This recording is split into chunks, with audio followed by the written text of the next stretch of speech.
الرحیم والصلاة والسلام علی رسولہ الکریم وعلی آلہ وصحبہ اجمعین۔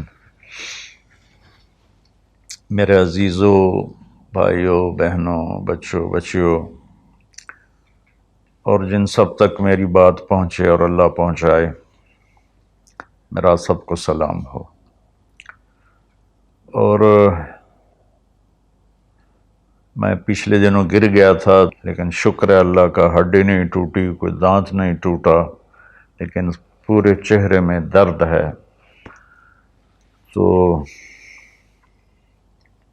مجھے ایسے خیال آیا کہ کچھ قرآن کے ساتھ سفر کرنا چاہیے، کچھ حدیث پاک کے ساتھ۔ تو جتنی ہمت ہوگی میں آپ کے سامنے کچھ نہ کچھ پیش کرتا رہوں۔ تو آج میں نے قرآن پاک سے ایک بڑی خاص چیز اخذ کی ہے، وہ آپ کو پیش کرنا چاہتا ہوں۔ انسان کے علاوہ جتنی مخلوق ہے سب تعلیم یافتہ ہے۔ انہیں یہ پتہ ہے ہمارا بنانے والا کون ہے، انہیں یہ پتہ ہے ہماری بندگی کیا ہے۔ کل قد علم صلاتہ و تسبیحہ، ہر شے کو پتہ ہے میں نے بندگی کیسے کرنی ہے، اللہ کو یاد کیسے کرنا ہے۔ تو یہ آیت بڑی خوبصورت ہے پوری کائنات کو بتانے کے لیے کہ ایک پتھر کو بھی پتہ ہے کہ میرا رب کون ہے اور میری بندگی کیا ہے، میری نماز کیا ہے۔ وَإِن مِّن شَيْءٍ إِلَّا يُسَبِّحُ بِحَمْدِهِ، یہ اس سے بھی زیادہ طاقتور ہے مفہوم کے لحاظ سے آیت، کہ کائنات میں ایک ریت کے ذرے سے لے کر ہمالیہ پہاڑ تک کوئی چیز ایسی نہیں جو اللہ کو یاد نہ کرتی ہو۔ لیکن انسان جاہل پیدا ہوتا ہے، اس لیے آپ حیران ہوں گے بڑے بڑے پڑھے لکھے مفکر، سائنسدان، وہ ایتھیسٹ ہیں، ان کو یہ بھی نہیں پتا کہ ہمارا بنانے والا کون ہے، ہماری زندگی کا مقصد کیا ہے، ہماری زندگی کا راستہ کیا ہے۔ وَأَنَّ هَذَا صِرَاطِي مُسْتَقِيمًا، اللہ تعالیٰ نے فرمایا یہ ہے میرا بتایا ہوا سیدھا راستہ۔ کہاں سے ملے گا؟ قرآن سے ملے گا، اور تو کہیں سے بھی نہیں ملے گا۔ تو ہمیں سیکھنا پڑتا ہے، اور سیکھنے کے لیے سب سے پہلے قرآن ہے۔ ہم شوق رکھیں قرآن کے سیکھنے کا، قرآن کو پڑھنے کا، قرآن کا ترجمہ پڑھنے کا۔ 500 آیات کے علاوہ تو سب نصیحت ہے، تو بڑا اچھا لگے گا اگر آپ روزانہ کچھ قرآن کے لیے وقت مقرر فرما لیں۔ تو قرآن یہ بتاتا ہے کہ ہم دنیا میں کیوں پیدا ہوئے ہیں، ہمارا خالق کون ہے۔ واللہ خلقکم، تمہیں اللہ نے بنایا، کس چیز سے؟ من تراب، مٹی سے بنایا۔ ایک میں نے اشارہ کر دیا کیوں بنایا ہے۔ وما خلقت الجن والانس الا لیعبدون، صرف اس لیے بنایا ہے کہ تم اللہ کے بندے بن کے چلو۔ اچھا، جتنی آسمانی کتابیں ہیں وہ زندگی کا مقصد بتاتے ہیں، خالق کا پتہ بتاتی ہیں۔ تو ساری آسمانی کتابوں کا خلاصہ قرآن پاک، اور قرآن پاک کا خلاصہ علماء کہتے ہیں سورہ فاتحہ ہے، اور سورہ فاتحہ کا خلاصہ ایاک نعبد، یا اللہ صرف تیری بندگی، صرف تیری بندگی، صرف تیری عبادت، صرف تیرے آگے سجدہ، اور کسی کے آگے نہیں۔ وَإِيَّاكَ نَسْتَعِينُ، اور یا اللہ صرف ہم تجھ سے مدد مانگتے ہیں، تیرے علاوہ ہم کسی سے نہیں مانگتے، یا اللہ صرف تجھ سے مدد مانگتے ہیں۔ ایاک نستعین، ایاک پہلے آیا ہے، پہلے ادھر بھی ایاک پہلے آیا ہے۔ اس میں یہ مطلب بتایا جا رہا ہے کہ یہ صرف اسی ایک اللہ کی عبادت ہے، اور صرف اسی ایک اللہ سے مانگنا ہے۔ عبد، عبادت عبد سے ہے کہ ہم اللہ کے بندے بن جائیں۔ تو ایک جگہ اللہ نے تعارف کرایا ہے کہ میرے بندوں، میں تمہیں بتاؤں کہ میرے بندے کون ہیں۔ ویسے تو سارے اسی کے بندے ہیں، وما خلقت الجن والانس، انسان جنات سب کو اللہ نے پیدا کیا، لیکن اللہ تعالیٰ فرماتا ہے کہ مجھ سے تعلق جن کا ہے اور جنہیں میں کہہ سکتا ہوں کہ یہ ہیں میرے بندے، تو وہ سورہ فرقان میں ہے صرف 12 باتوں کی، 12 باتیں جس مرد عورت میں ہوں گی اللہ اس پہ مہر لگائے گا کہ میرا ہے۔ جب میرا ہے تو پھر اللہ تعالیٰ اس کے ساتھ معاملہ خاص کرے گا نا۔ تو اللہ تعالیٰ کہتا ہے میرے بندو میرا دین تو بہت بڑا ہے، 12، یہ 5 انگلیاں 10 اور یہ 2 12 کا 12 باتیں اپنے اندر پیدا کر لو، تم میرے بنو گے، پھر جو تمہاری طرف ہاتھ اٹھے گا اس سے میں کاٹوں گا، جو پاؤں اٹھے گا اس سے میں توڑوں گا، جو آنکھ اٹھے گی اس سے میں پھوڑوں گا، تو پہلے میرے بنو تو صحیح۔ وہ کیا ہیں؟ وَعِبَادُ الرَّحْمَنِ الَّذِينَ يَمْشُونَ عَلَى الْأَرْضِ هَوْنًا، پہلی صفت کہ اللہ کہتا ہے میرے بندے کون ہیں؟ کہتا ہے جو زمین پر عاجزی اور تواضع اختیار کرے۔ اللہ اکبر۔ زمین جب کسی کو اقتدار مل جاتا ہے تو اکڑ کے چلتا ہے، پیسہ مل جاتا ہے اکڑ کے چلتا ہے، شہرت مل جاتی ہے اکڑ کے چلتا ہے۔ تو اللہ نے کہا پہلی نشانی کیا ہے؟ عاجزی اختیار کرو۔ تو کوئی وظیفہ نہیں بتایا، کوئی تسبیح نہیں بتائی، کہا عاجزی اختیار کرو، اپنی حیثیت کو یاد رکھو کہ اول نطفہ ہوں، آخر ایک مردار ہوں، کچھ عرصے کے بعد چند مٹھی مٹی ہوں، اور پھر اللہ مجھے کھڑا کرے گا تو اس دن دیکھا جس کی نیکیاں بڑھیں گی تو وہ عزت دار ہے، جس کی گھٹ گئیں وہ ذلیل و خوار ہے۔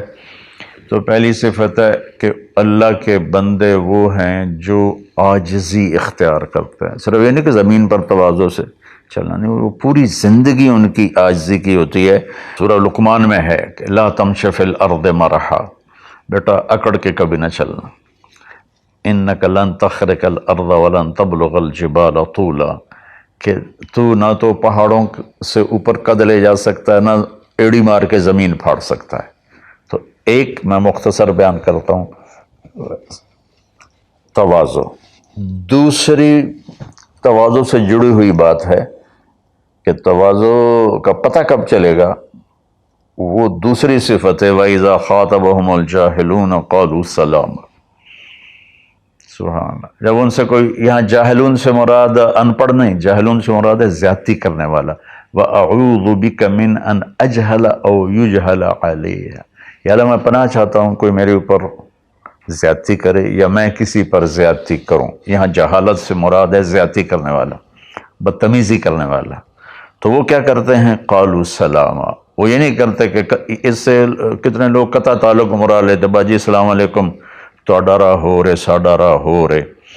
تو میرا اللہ یہ نہیں کہہ رہا، میرا اللہ کہہ رہا جب ان سے کوئی غلط گفتگو کرتا ہے، غلط معاملہ کرتا ہے، بدتمیزی کرتا ہے تو وہ آگے تمیز کے ساتھ بات کرتے ہیں، وہ غصے سے بپھر نہیں جاتے، وہ اس کے لہجے میں بات نہیں کرتے، وہ ٹھنڈے مزاج کے ساتھ اللہ اس کے رسول کو سامنے رکھ کر وہ بات کرتے ہیں۔ 2، تیسری فرمائی والذین یبیتون لربہم سجدا وقیاما، عبادت کو تیسرے نمبر پر لائے کہ میرے بندوں کی تیسری بڑی صفت یہ ہے کہ وہ رات کو اٹھتے ہیں اور مجھے یاد کرتے ہیں۔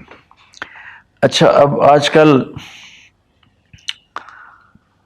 سستی کا زمانہ ہے، میرے نبی نے ایک حدیث سنائی تو وہ بہت بڑی خوشخبری ہے آپ کے لیے۔ جو عشاء کی نماز باجماعت پڑھ لے اور صبح کی نماز باجماعت پڑھ لے تو اس کی رات تہجد میں لکھی جائے گی۔ قربان جاؤں اپنے نبی کی رحمت پر اور ان کے رحمت للعالمین ہونے پر کہ میرے جیسا جو سر درد کا مریض ہے وہ رات کو نہیں اٹھ سکتا تو عشاء باجماعت پڑھ لے اور فجر باجماعت پڑھ لے، ساری رات عبادت ہے۔ باقی یہ تو ہے یعنی بالکل وہ 33 نمبر والا کام ہے، لیکن ہم پاس لوگوں میں شمار ہیں، اس صفت کے حقدار کہلائیں گے۔ باقی اصل وہ ہیں جو راتوں کو اٹھ کر یاد کرتے ہیں، ایک ہوک سی دل میں اٹھتی ہے، ایک درد جگر میں ہوتا ہے، ہم رات کو اٹھ اٹھ روتے ہیں جب سارا عالم سوتا ہے۔ تو عشق تو ایسی چیز ہے۔ ملحب کلام قد نزخرفہ ان المحبت قلب وہبناہ۔ محبت ایسے نہیں کہتے کہ محبوب کو چکنی چپڑی باتیں کہو، جی میں قربان جاؤں، میں صدقے جاؤں، میں واری جاؤں، آپ کے بغیر تو جی نہیں سکتا، باتوں سے نہیں کہ محبت ہے دل کو اس کے قدموں پہ نچھاور کر دو۔ بہت خوبصورت بات اللہ نے کی ہے۔ تو جو لوگ ماشاءاللہ راتوں کو اٹھتے ہیں ان کو مبارک ہو، لیکن ہمارے جیسے کمزور بھی اس فضیلت میں ہیں۔ عشاء با جماعت پڑھ لو، فجر با جماعت پڑھ لو، اور پھر اللہ تعالیٰ پہ قربان جائیں کہ ان کی جو ہے نا دعا اللہ تعالیٰ بتاتا ہے، والذین یقولون ربنا اصرف عنا عذاب جہنم ان عذابها کان غراما۔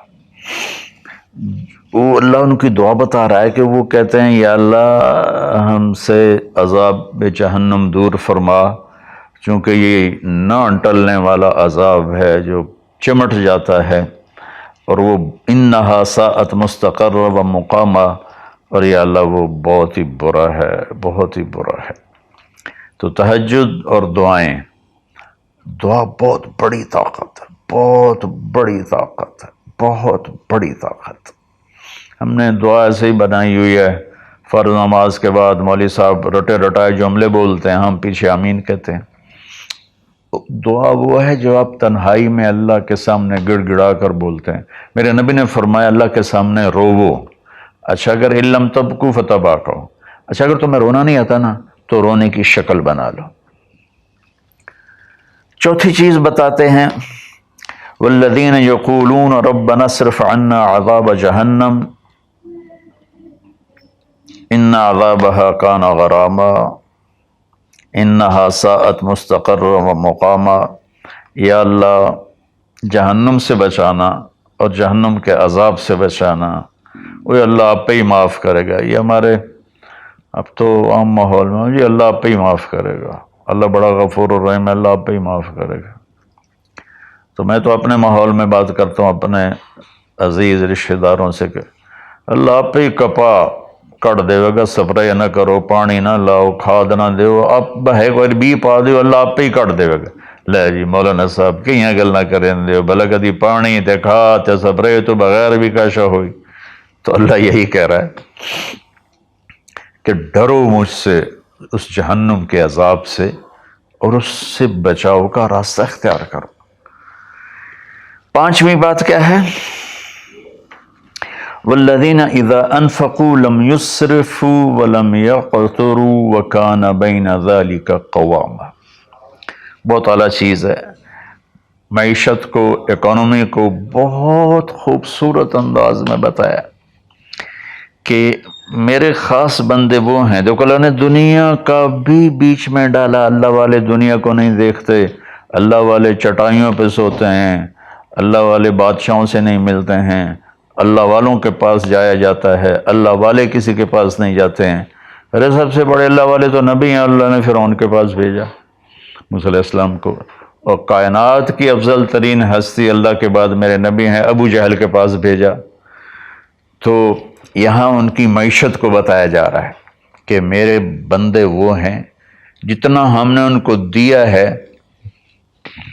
اس سے بڑھ کر خرچ نہیں کرتے۔ قرضے اٹھا لیے، شادی آ گئی، اس پر مجھے ایک بتا رہا تھا ساتھی کہ ایک آدمی نے اپنے بچے کی شادی کی تو 40 لاکھ کی آتش بازی چھوڑی۔ یہ اللہ اس سے منع کر رہا ہے کہ میرے بندے وہ ہیں کہ جو ایسے نام و نام 40 لاکھ روپے کو آگ لگا دی۔ اس 40 لاکھ روپے پر کتنے غریب بچیوں کی شادیاں ہو جاتی، کتنے مریضوں کا علاج ہو جاتا۔ وَلَمْ يَقْتُرُوا، دوسری بات کہ جتنا دیا ہے اس سے اوپر نہیں جاتے۔ کہ قرضوں میں چلے جائیں، اکانومی برباد ہو گئی۔ اور ولم یقتروا، اور جتنا دیا ہے اس سے کم بھی خرچ نہیں کرتے، کنجوس نہیں ہوتے، بخیل نہیں ہوتے، لالچی نہیں ہوتے۔ یہ چیز بھی اکانومی کو ہٹ کرتی ہے کہ بس جوڑتے جاؤ اور اس کو آگے بڑھاؤ نہیں، اس کو آگے دو نہیں۔ تو اللہ تعالیٰ پہ قربان جاؤں، اس نے خاص طور پر ہمارے معاشرے میں اللہ والا وہ سمجھا جاتا ہے جس کو دنیا کی خبر ہی کوئی نہ ہو، اور اللہ والا وہ ہوتا ہے جو بس مسلح پہ بیٹھا رہتا ہے۔ اور اللہ تعالیٰ یہاں ان کی اکانومی کو بتا رہا ہے کہ وہ کام کرتے ہیں، کاروبار کرتے ہیں، وہ تجارت کرتے ہیں، وہ زراعت کرتے ہیں، وہ حکومت کرتے ہیں۔ ابو بکر سے بڑھ کے اللہ والا کون ہوگا؟ خلفائے اربعہ سے بڑھ کے اللہ والا کون ہوگا؟ تو وہ اپنے خرچ کو بیلنس کرتے ہیں۔ کل پرسوں ایک ساتھی بات کر رہا تھا، اصحاب صفہ تو چٹائیوں پہ بھوکے لیٹے رہتے تھے۔ یہ شروع کی باتیں ہیں۔ عبد الرحمن بن عوف ٹاپ 10 صحابہ میں ہیں، ٹاپ 10 صحابہ میں۔ جب ان کا انتقال ہوا تو ان کی 4 بیویوں کو جو 1/8 ملا وہ 48,000 دینار تھے۔ تو آج کے لحاظ سے وہ 12 ارب روپیہ بنتا ہے۔ جس آدمی کا 1/8 12 ارب ہو تو پورا کتنا ہوگا؟ اور 10,000 بکریاں، 1,000 اونٹ، 1,000 گھوڑے، اور شام، عراق، مصر، حجاز میں زمینیں، جائیدادیں، باغات۔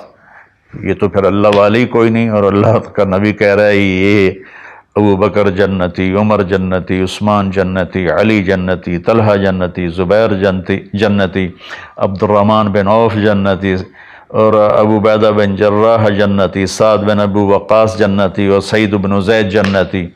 یہ سب بڑے، 4 تو ویسے ہی حکمران ہیں، خلفاء ہیں۔ اور حضرت زبیر کے 1,000 غلام تھے جو ان کی کھیتی باڑی اور تجارت کو سنبھالتے تھے۔ اور حضرت طلحہ کے امپورٹ ایکسپورٹ کے لیے بحری جہاز چلتے تھے۔ سعد بن ابی وقاص کا وہ مدینے کی جنوب کی طرف وادی عقیق ہے، جو آج کے زمانے کا ڈیفنس کہہ لیں، وہاں ان کا سرخ پتھر کے سے بنا ہوا محل تھا۔ تو چونکہ پوری سیرت ہمارے سامنے نہیں، تو بس وہ ایک ہی چیز دیکھتے ہیں کہ بس یہ اللہ والے تو پھٹے کپڑے ہوتے ہیں، اللہ والے تو کسی سے ملتے ہی نہیں، اللہ والوں تو ستو پھانک کے زندگی گزار لیتے ہیں۔ جب اللہ نے صحابہ کو مال دیا تو عثمان رضی اللہ تعالی عنہ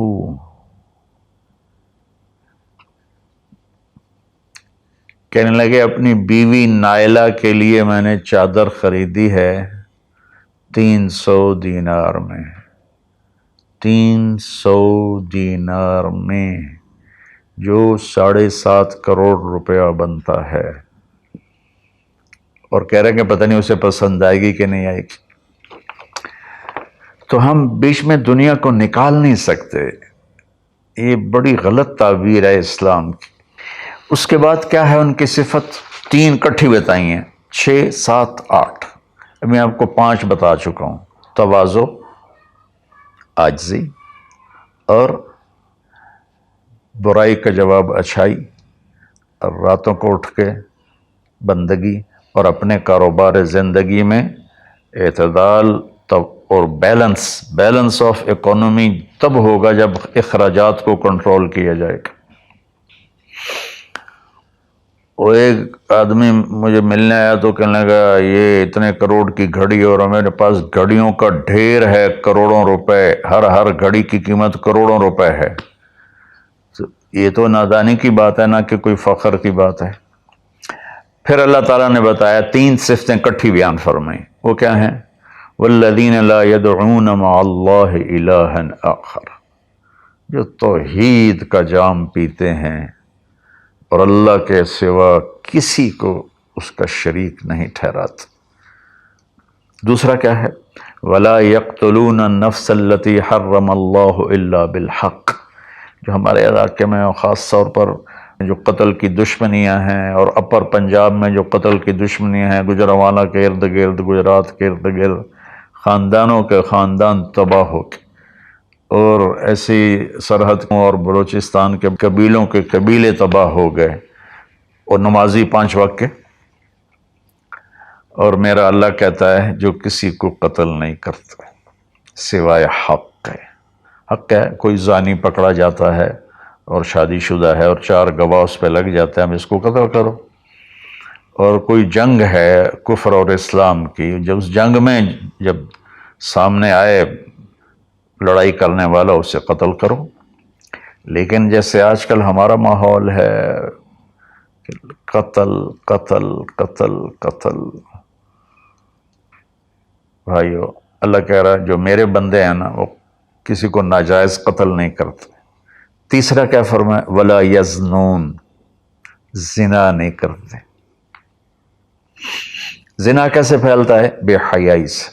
جو چند دن پہلے میں نے بات کی تھی تو کچھ لوگوں نے برا منایا، باقی تو اکثر نے ایکسیپٹ کیا. زنا بے حیائی سے پھیلتا ہے. اللہ کہتا ہے قل للمؤمنین یغضوا من ابصارہم ویحفظوا فروجہم. ایمان والوں سے میرے محبوب کہو کہ آنکھیں نیچی رکھیں اور زنا سے اپنے آپ کو محفوظ رکھیں. سیم آیت وَقُلْ لِلْمُؤْمِنَاتِ يَغْضُضْنَ مِنْ أَبْصَارِهِنَّ وَيَحْفَظْنَ فُرُوجَهُنَّ. اور ایمان والی عورتوں سے کہہ دو کہ اپنی نظریں نیچی رکھیں اور اپنے آپ کو اس فحاشی اور بدکاری سے بچائیں. انسان جذبات کا پتلا ہے، اس کے سامنے جب بے حیائی ہوگی تو وہ یقیناً اس کے غلط جذبات ابھریں گے. اس لیے میرے اللہ نے، میرے نبی نے ہمیں ایک پاکیزہ اور حیا والی شریعت عطا فرمائی. اور اللہ کا فضل ہے امت کے اندر کہیں حیا چھپا ہوا ضرور ہے. خاص طور پر میں اپنے ان بھائیوں سے کہوں گا جو شادی کرنے کے بعد بھی الگ عورتیں رکھی ہوتی ہیں. اللہ کی قسم میں بڑے دکھ اور شرم کے ساتھ یہ بات کر رہا ہوں، کوئی میں ہٹ نہیں کر رہا ہوں، کہ میرے بھائی جو شادی کر کے بھی اور عورتوں سے تعلق رکھتے ہیں، اور اس سے بھی گری ہوئی بات ہے میری بہنیں جو شادی کے بعد بھی غیر مردوں سے تعلق رکھتی ہیں. یہ ہے ہمارے معاشرے میں. اللہ اس سے ہمیں بچائے. تو پھر آگے اللہ کہتا ہے اگر تم نے یہ کام کیا وَمَن يَفْعَلْ ذَلِكَ، اگر تم یہ تینوں کام کرو گے، زنا کرو گے، قتل کرو گے، شرک کرو گے، يَلْقَ أَثَامًا، بہت بڑا گناہ ملے گا.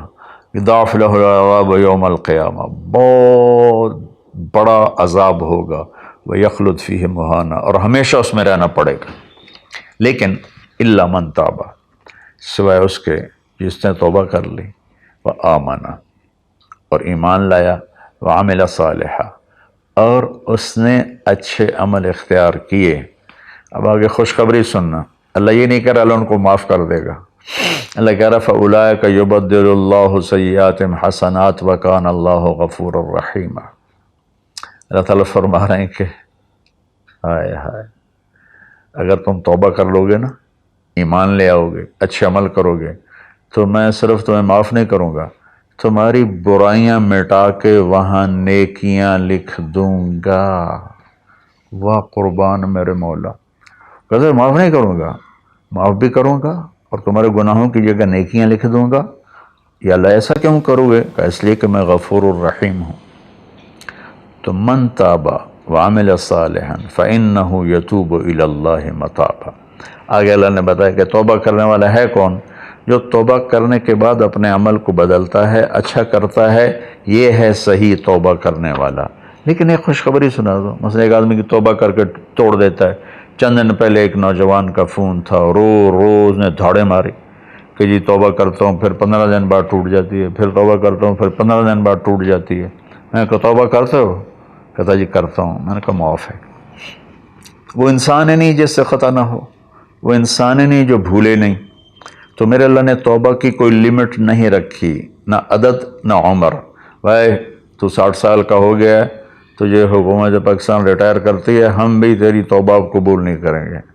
یا بھائی تو 3 دفعہ کر چکا ہے گناہ، اب ہم تیری توبہ قبول نہیں کریں گے۔ اللہ تعالیٰ کہتا ہے لو بلغت الذنوب عنان السماء ثم استغفرتنی غفرت لک ولا ابالی۔ میرے بندے میں اتنا بڑا رحم کرنے والا ہوں، تم ایک عورت یا ایک مرد اتنے گناہ کرو کہ زمین پہ رکھتے رکھتے رکھتے رکھتے آسمان کی چھت کو لگا دو، پھر ایک دفعہ کہو یا اللہ معاف کر، تو میں ساری معاف کر دوں۔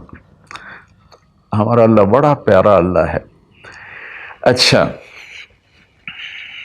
9ویں صفت کیا ہے ان کی؟ والذین لا یشہدون الزور واذا مروا باللغو مروا کراما۔ اس کا ایک ترجمہ تو یہ ہے کہ جہاں گندی محفل ہو اور شرابی کی محفل چل رہی ہے، یا کوئی ناچ گانے کی محفل چل رہی ہے، یا کہیں کسی کی غیبت ہو رہی ہے، برائی ہو رہی ہے، کسی پہ ظلم ہو رہا ہے، تو وہ اس میں شامل نہیں ہوتے، چپ کر کے دائیں بائیں سے نکل جاتے ہیں۔ دوسرا ترجمہ یہ ہے کہ جو جھوٹی گواہی نہیں دیتے، جو جھوٹی گواہی نہیں دیتے۔ اچھا، اس میں ایک بڑی اور خوبصورت بات ہے، مروا کراما، وَإِذَا مَرُّوا بِاللَّغْوِ مَرُّوا کراما۔ میں دیکھوں گا شراب پی رہے ہیں بچے تو میں کہوں بدبخت، نامراد، ذلیل، کمینے، شرابیں پی رہے ہیں، چرس بیچ رہے ہیں یا چرس پی رہے ہیں، میرا یہ معاملہ ہوگا۔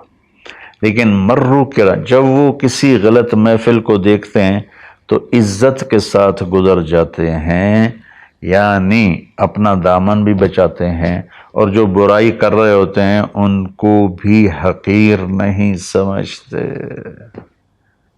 میں اپنے دیندار طبقے کے سامنے ہاتھ جوڑتا ہوں کہ غلط راہوں پہ چلنے والوں کو حقیر نہ جانیں، ان سے نفرت نہ کریں، ان سے پیار کریں۔ میں اپنے گاؤں میں ہوں، تلمبا 3 کلومیٹر ہے، 250 طوائفیں ہیں، ان کو صرف بیٹی کہنے پر ان کی زندگی کیا سے کیا ہوگی۔ وہ کچھ ان کا وظیفہ لگایا تھا تو ان کی زندگی کیا سے کیا ہوگی۔ تو بھائی کسی کو حقیر نہ جانو، کسی سے نفرت نہ کرو، چاہے کوئی غیر مسلم ہے، چاہے کوئی مسلم ہے لیکن تمہارے عقائد کے خلاف ہے، یا تمہارا جھگڑا ہے، تمہاری لڑائی ہے، یا وہ زانی ہے، شرابی ہے، جواری ہے، نفرت نہ کرو، نفرت نہ کرو، نفرت نہ کرو۔ اور 10ویں ہو گئی وَإِذَا مَرُّوا بِاللَّغْوِ مَرُّوا کِرَامًا، کہ وَالَّذِينَ إِذَا ذُكِّرُوا بِآيَاتِ رَبِّهِمْ لَمْ يَخِرُّوا عَلَيْهَا صُمًّا وَعُمْيَانًا۔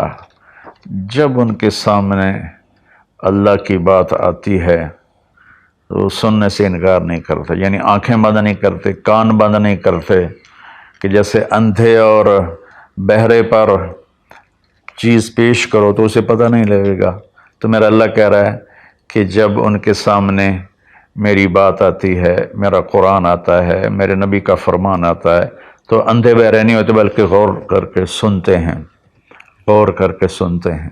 تو اللہ ایک ان کی صفت یہ بتا رہے ہیں کہ وہ اللہ کا کلام سنتے ہیں تو تاثر لیتے ہیں اور اپنے آپ کو بدلتے ہیں، اور اپنے گناہوں پر باقی نہیں رہتے بلکہ اپنے آپ کو توبہ کرتے ہیں اللہ کے سامنے، پھر جب توبہ ٹوٹ جائے پھر رو دھو کے توبہ کرتے ہیں۔ 11، 12ویں صفت کیا ہے؟ سبحان اللہ، واہ جی واہ۔ اللہ والوں کو تو بیوی بچوں کی بھی پرواہ نہیں ہوتی، اللہ والوں کے گھروں میں تو فاقے ہوتے ہیں۔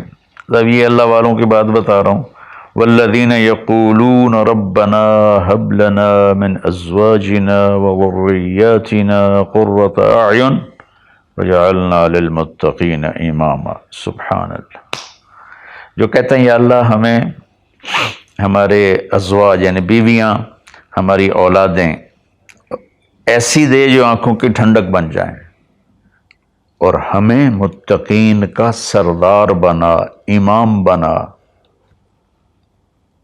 اپنی وجاہت مانگتے ہیں، وجاہت۔